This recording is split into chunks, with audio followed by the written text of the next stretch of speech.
தேவனுக்கே மகிமை உண்டாவதாக.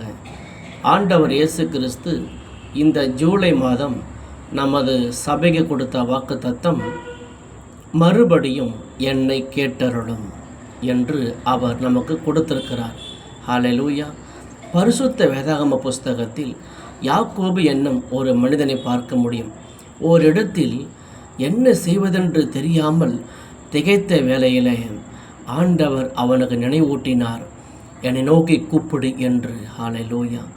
மறுபடியும் கர்த்தரை நோக்கி கூப்பிட்டான். கர்த்தர் அவனுக்கு செவி கொடுத்து பெரிய விடுதலையை கொடுத்து ஆண்டவர் அவனை ஆசீர்வதிக்க ஆரம்பித்தார். எங்கு வந்து சேர வேண்டுமோ அங்கு கொண்டு வந்து கர்த்தர் அவனை சேர்த்தார். ஹல்லேலூயா. அங்கிருந்து அவனை கர்த்தர் பெருக செய்தார். அதுபோல் ஆண்டவர் நம் ஒவ்வொருவரையும் பெருக செய்வாராக. ஆமென். மறுபடியும் என்னை கேட்டருளும். இந்த வாக்குத்தத்தம் சொல்லி நீங்கள் யாவரும் தொடர்ந்து ஜெபம் பண்ணுங்கள்.